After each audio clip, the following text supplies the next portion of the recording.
کیا آپ نے کبھی سوچا ہے جب انسان اس دنیا سے چلا جاتا ہے تو اس کی اصلی زندگی کب شروع ہوتی ہے؟ جب اسے قبر میں رکھا جاتا ہے جہاں سب کچھ ختم نہیں بلکہ سب کچھ شروع ہوتا ہے۔ لیکن کچھ ایسے خوش نصیب لوگ ہیں جن سے اس اندھیری قبر میں کوئی سوال نہیں ہوگا۔ السلام علیکم ورحمۃ اللہ وبرکاتہ۔ میرے پیارے بھائی اور بہنوں، آج کا یہ ویڈیو ان لوگوں کے لیے ہے جو جاننا چاہتے ہیں کہ کون سے لوگ اتنے خوش نصیب ہیں کہ موت کے بعد بھی اللہ تعالیٰ ان کی آسانی کر دے گا اور قبر کے سوالوں سے بچا لے گا۔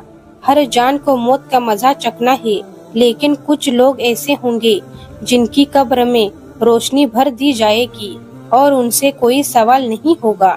موت کوئی انت نہیں بلکہ ایک دروازہ ہے برزخ کی زندگی کی طرف۔ جب انسان دفن ہوتا ہے، دو فرشتے آتے ہیں اور سوال کرتے ہیں، تیرا رب کون ہے؟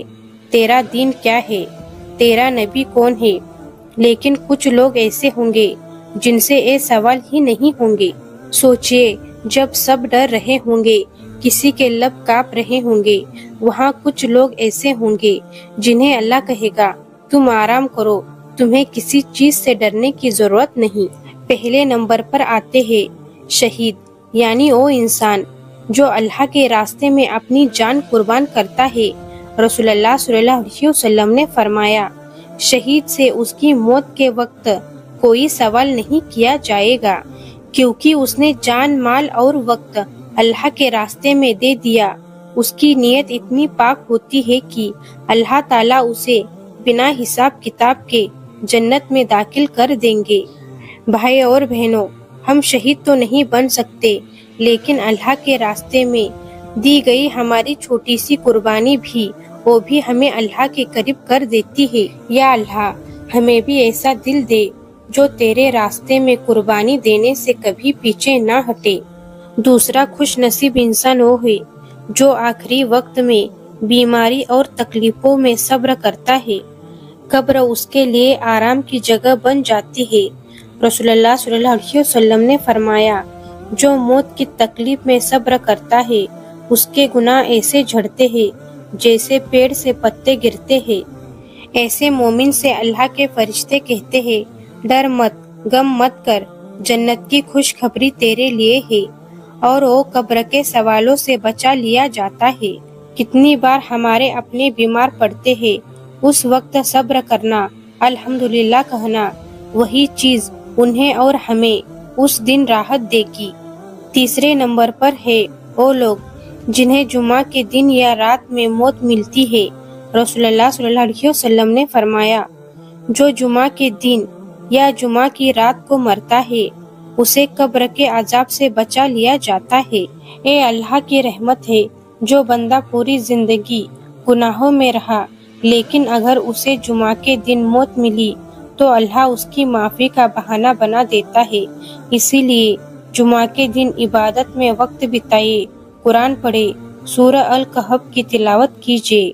چوتھے نمبر پر آتے ہیں وہ لوگ جو سچے دل سے توبہ کرتے ہیں، یعنی جن کا دل گناہ پر شرمندہ ہوتا ہے اور وہ پھر ان گناہوں کی طرف نہیں لوٹتے۔ جو توبہ کرے، ایمان لائے اور نیک کام کرے، اللہ اس کے برے اعمال کو نیکیوں میں بدل دیتا ہے۔ ایسے بندے کی توبہ اتنی قبول ہوتی ہے کہ اللہ تعالیٰ اس کی روح کو سکون دیتا ہے۔ فرشتے اسے قبر میں سوال سے راحت دیتے ہیں، کیونکہ اللہ کہتا ہے، میں نے اس کے گناہ معاف کر دیے۔ بھائی اور بہنوں، ہمیں روز توبہ کرنی چاہیے۔ چھوٹے گناہ بھی ہمیں قبر کی مصیبت میں ڈال سکتے ہیں، لیکن سچی توبہ ہمیں سوال اور جواب سے بچا سکتے ہیں۔ پانچواں خوش نصیب معصوم بچے جو بالغ ہونے سے پہلے اس دنیا سے چلے جاتے ہیں۔ رسول اللہ صلی اللہ علیہ وسلم نے فرمایا، معصوم بچے جنت کے پھول ہیں، ان بچوں سے کوئی سوال نہیں ہوتا، بلکہ یہ بچے ان کے والدین کے لیے سفارش کا ذریعہ بنتے ہیں۔ کئی ماں باپ اپنے بچوں کو کھو دیتے ہیں، لیکن یاد رکھیں، وہ بچہ آپ کی جنت کا ٹکٹ بن سکتا ہے، کیونکہ وہ قبر میں بھی فرشتوں سے کہتا ہے، یا اللہ، میرے ماں باپ کو معاف کر دے۔